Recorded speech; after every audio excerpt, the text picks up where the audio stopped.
ప్రముఖ నిర్మాత అల్లు అరవింద్ ను ఈడీ ప్రశ్నించింది. దాదాపు 3 గంటల పాటు ఈడీ విచారణ సాగింది. రామకృష్ణ ఎలక్ట్రానిక్స్ బ్యాంక్ స్కామ్ లో ఈడీ ఆయనను విచారించినట్లు తెలుస్తోంది. వచ్చే వారం మళ్లీ విచారణకు రావాలని అల్లు అరవింద్ కు తెలిపారు ఈడీ అధికారులు. బ్యాంకు లావాదేవీల ఆస్తుల కొనుగోళ్లపై వివరాలు అడిగి తెలుసుకుంది ఈడీ.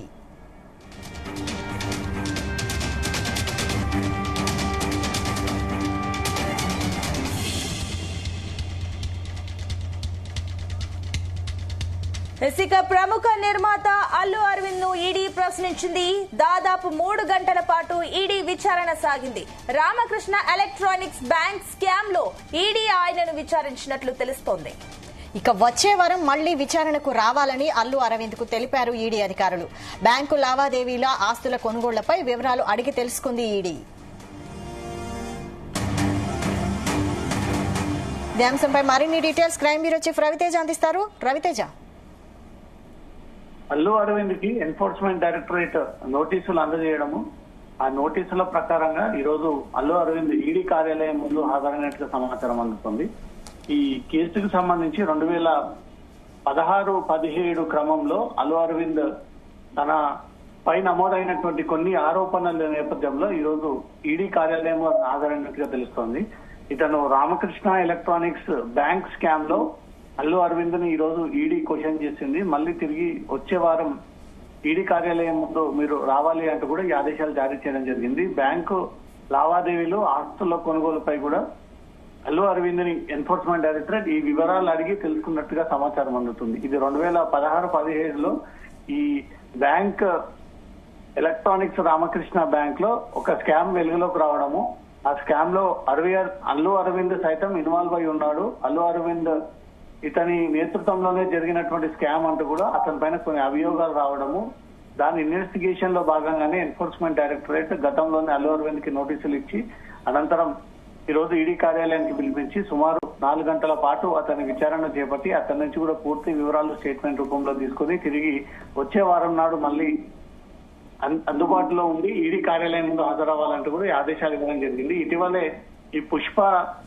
2 రిలీజ్ తర్వాత కూడా అల్లు అరవింద్ ఖాతాలోకి లెక్కలేనంత విదేశీ కరెన్సీ వచ్చిందనే దానిపై కూడా ఈడీ అధికారులు దాన్ని ఆరా తీస్తున్నట్టుగా తెలుస్తోంది. 300-400 కోట్లు పెట్టి సినిమా తీశామంటూ కూడా గతంలో ప్రమోషన్ ఈ చిత్ర యూనిట్ చేసుకోగా ఈడీ అధికారులు ఈ పుష్ప 2 సినిమాకు సంబంధించి మీ ఖాతాలోకి ఏవైనా డబ్బులు వచ్చాయా, ఏ రూపంలో వచ్చాయి, మీకు ఈ డబ్బులు ఎక్కడి నుంచి ట్రాన్స్ఫర్ అయ్యాయి అనే దానిపై కూడా పుష్ప 2 సినిమాకు సంబంధించినటువంటి కలెక్షన్స్ ఒకటైతే గతంలో రామకృష్ణ ఎలక్ట్రానిక్స్ బ్యాంక్ స్కామ్ లో కూడా అల్లు అరవింద్ యొక్క లావాదేవీలను పూర్తిగా ఈడీ అధికారులు పరిశీలించినట్లు తెలుస్తుంది. మళ్ళీ వచ్చే వారం నాడు మీ బ్యాంక్ ఖాతాలు గతంలో ఉపయోగించినవి ప్రస్తుతం మీకు ఐటీ ఎంత పే చేస్తా ఉన్నారు, ఈడీ పరిధిలోకి రాకుండా మీరు ఇదంతా హవాలాదారు ట్రాన్సాక్షన్ చేపడతా ఉన్నారు, విదేశీ కరెన్సీ ఎక్కువగా వచ్చింది, మీరు ఫెమా ఉల్లంఘన పాల్పడ్డారు, మీపై మనీ లాండరింగ్ చేస్తున్నట్టుగా కూడా ఆరోపణలు ఉన్నాయి, వీటి అన్నిటిపై కూడా క్లారిటీ ఇవ్వాలంటూ కూడా వచ్చే వారం నాడు మళ్ళీ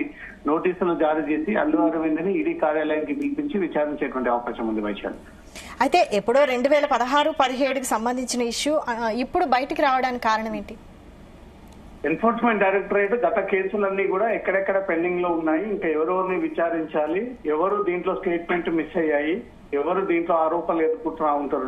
ఎన్ఫోర్స్మెంట్ డైరెక్టరేట్ కేసు అంటే సుమారు 20 నుంచి 25 ఏళ్ల పాటు సుదీర్ఘంగా కొనసాగేటువంటి ఇన్వెస్టిగేషన్ కాబట్టి ఎప్పుడు ఈ కేసులో అభియోగాలు ఆరోపణలు ఎదుర్కొంటున్నటువంటి వ్యక్తులందరినీ కూడా ఏ టైంలో అన్నా పిలిచి వాళ్ళని ఇన్వెస్టిగేషన్ చేసేటువంటి అథారిటీ ఈడీకి ఆ రైట్స్ ఉంటాయి కాబట్టి కేసు క్లోజ్ అయ్యేంత వరకు కూడా ఈడీ ఆధీనంలోనే వీరి బ్యాంక్ ట్రాన్సాక్షన్స్, వారి వివరాలు, వాళ్ళు రాకపోకలు, వాళ్ళ కంపెనీ ట్రాన్సాక్షన్స్ అన్ని కూడా ఈడీకి ప్రతిదీ కూడా ఇన్ఫర్మేషన్ ఉండాల్సి ఉంటుంది. ఈ కేసు ఇన్వెస్టిగేషన్ లో భాగంగానే ఏదైతే రామకృష్ణ ఎలక్ట్రానిక్ బ్యాంక్ స్కామ్ సంబంధించి గతంలో అల్లు అరవింద్ పైన వచ్చినటువంటి అభియోగాల పైన తన అవినీతికి పాల్పడ్డాడు అంటూ కూడా తనపై ఉన్నటువంటి కొన్ని అలిగేషన్స్ ని, ఆ డౌట్స్ అన్ని కూడా నివృత్తి చేసుకోవడానికి ఈ రోజు ఈడీ అధికారులు పిలిపించి ఆ లావాదేవీలన్నీ కూడా పరిశీలించినట్టుగా తెలుస్తుంది. అనంతరం పుష్ప 2 రిలీజ్ తర్వాత కూడా భారీగా విదేశీ కరెన్సీ అల్లు అరవింద్ అకౌంట్ కి చేరింది అనే ఒక అనుమానాల పైన అతని యూజ్ చేస్తున్నటువంటి పర్సనల్ అకౌంట్స్,